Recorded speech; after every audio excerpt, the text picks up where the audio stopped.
City India news, महाराष्ट्रातील लोकप्रिय news channel.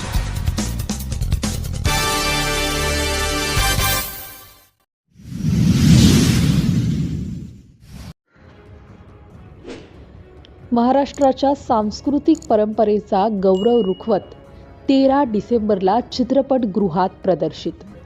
महाराष्ट्रातील एक अत्यंत लोकप्रिय आणि जुनी परंपरा म्हणजे रुखवत, जी विशेषतः लग्नाच्या पारंपरिक रीतिरिवाजासोबत जोडली गेली आहे। आजकाल या परंपरेला चित्रपट, नाटक आणि कथेच्या माध्यमातून नव्याने प्रगल्भ आणि प्रदर्शित केले जात आहे।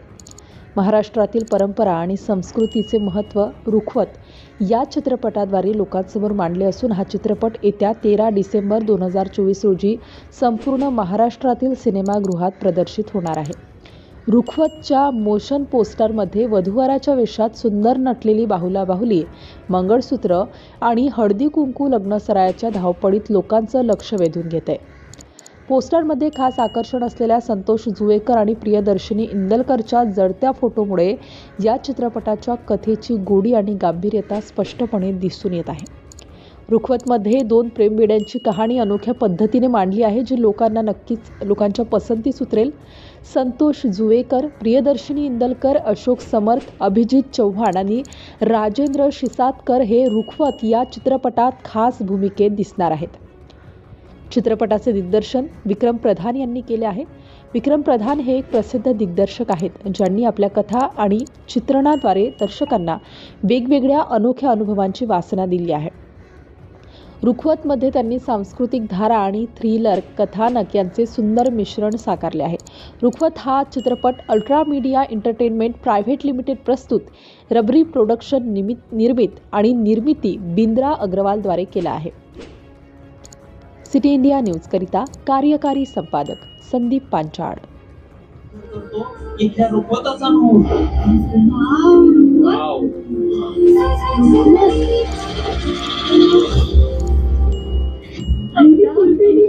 हा जास्त पण ठेवलंय, छोटी छोटी पितळेची भांडी, तुला काय ऐकलं? बांगड्यांचे आवाज आणि बायकांचे बोलण्याचे खिदळण्याचे आवाज, असं काहीतरी ऐकलं।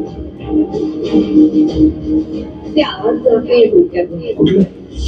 ते आपण म्हणून ऐकलं ना, रुखवताच्या इथे। महिमा, मला काही कळत नाहीये। मला सतत कोणतरी काहीतरी ओढतं असं वाटतंय मला। भावला भावली जिथे जाताय तिथे आपणही जातोय, असं असेल।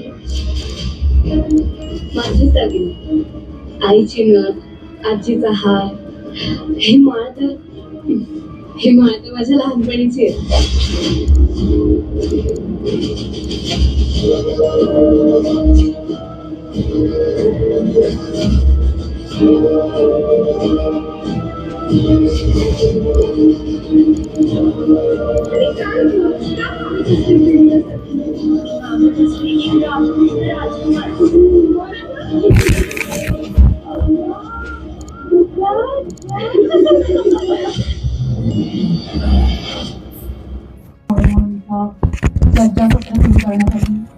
आमंत्रित केलेला आहे प्रदर्शित होतोय चित्रपटगृहात। तर मी ना या चित्रपटाच्या प्रमोशन पासून एक ठरवलंय, म्हणजे असं मला वाटतं की खूप झाल्या विनंती करून प्रेक्षकांना आपल्या की मराठी सिनेमा चित्रपटगृहात येऊन बघा, तुम्ही बघा मराठी सिनेमा। तुम्ही नाही पाहिला तर आज तुम्ही बघितला तर आपला मराठी सिनेमा चित्रपटसृष्टी पुढे जाईल।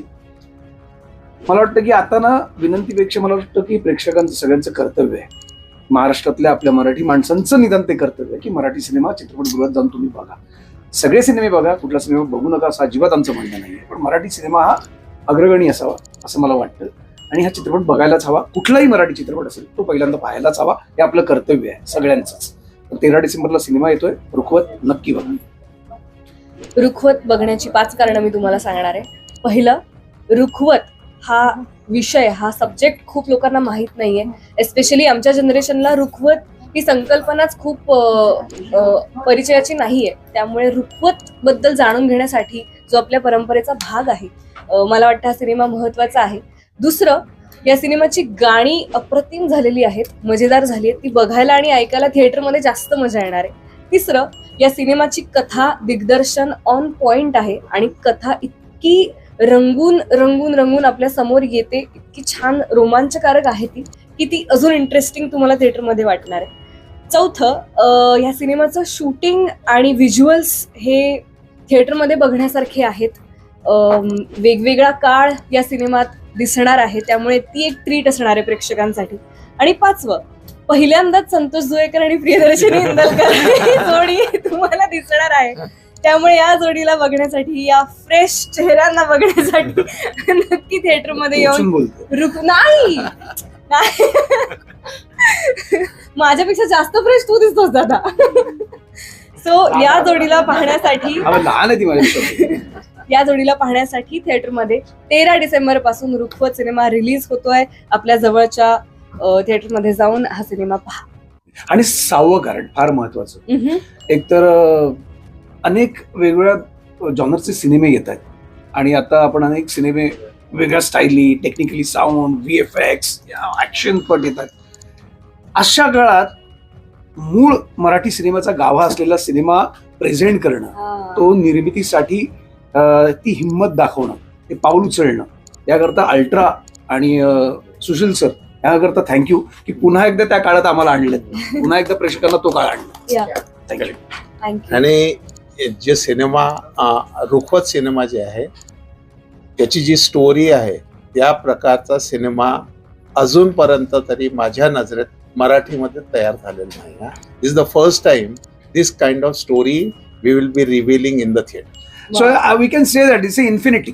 म्हणजे तिथून आपण सुरू झालं, पुन्हा आपण तिकडे चाललोय त्या आपल्याच मराठीमुळे एक सुंदर सांस्कृतिक गाभा असलेल्या सिनेमाकडे. आणि चांगलं आहे, नाही नवीन सिनेमे पण यावेत, तेही आपल्याला बघायचंच आहे. आपला मराठी सिनेमा असं अरे पाहिलं, जसं तुम्ही प्रश्न विचारला की आम्हाला ते त्या काळातलं वाटतं.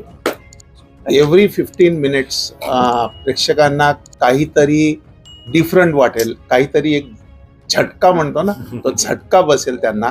आणि इंटरव्हल मध्ये तर म्हणजे हे काय झालं असं होणार आहे ते. हा, प्रेक्षकांनी बिलकुल, आणि ती मजा जी आहे ना ते टीव्हीवर येत नाही. काय झालंय हे, ही मजा इंटरव्हल मध्ये थिएटरमध्ये येते. सगळ्यांनी थिएटरमध्ये जाऊन आणि डेफिनेटली हा पिक्चर बघायला पाहिजे, अशी माझी विनंती आहे सगळ्यांना. माझं तर हे सांगणार की म्हणजे आता लेखक दिग्दर्शक, स्वप्न लेखक दिग्दर्शकाचे तर स्वप्न वधूवरांचे पर्यंत, तर म्हणजे आता मला तर काय तुम्हाला यायलाच बोलवायलाच पाहिजे. 13 डिसेंबर रुखवत जवळच्या चित्रपटगृहामध्ये जायचंच आहे तुम्हाला. प्रश्नच उठत नाही, दुसरा कुठल्या गोष्टीचा वादच नाही. जायचंय प्लीज. ओके, सगळ्यांनी बरोबर बोलूया. 13 डिसेंबर रुखवत थिएटर मध्ये बरं, जाऊन आता बघा. एवढे सगळे आहेत तर माझं मी पर्सनल जरा मोहीम चालवली आहे. एक तर विक्रांत खोटे मला माहित नाही, पण माझा खूप आवडता अभिनेता आहे तो. तर त्या विक्रांतला मला सांगायचं आहे की भावा, मित्रा, तू खूप उत्तम काम करतोस, उत्तम अभिनेता आहेस. अभिनेता मी अभिनय करतो हे प्रिटेंड करणं आणि मुळात अभिनेता असणं यात खूप फरक आहे. तर तू मुळात अभिनेता आहेस, कारण हे नशीब तुला देवानी दिलंय, तुला चांगली संधी दिली आहे. या संधीसाठी अनेक लोक रात्रंदिवस मरतात, घरदार सोडून इकडे येतात, मुंबईत येतात, प्रयत्न करतात. काही लोकांना संधी मिळत नाही, पुन्हा निघून जातात. काही लोकांनी आत्महत्या केल्या फ्रस्ट्रेट होऊन. तर अशा सगळ्या नशिबांमध्ये देवाने तुला निवडलंय, तुला ही संधी मिळाली आहे. त्या संधीचं सोनं सुद्धा तू केलंयस. तर प्लीज जाऊ नकोस. तुला चांगला मुलगा, चांगला नवरा, चांगला बाप बनायचंय मित्रा. तू आहेसच, चांगला माणूस आहेस म्हणून चांगला अभिनेता झालायस. आणि तू प्रूव्ह तुझ्या घरच्यांना करून दिलेस की हा निर्णय घेऊन की तू त्यांचा किती विचार करतोस. त्यामुळे ते नको करूस, ते तू करच, ते तू होशीलच. पण आम्हाला तुझ्यासारखा अभिनेता हवाय. जाऊ नकोस, कारण इरफान सर गेल्यानंतर जास्त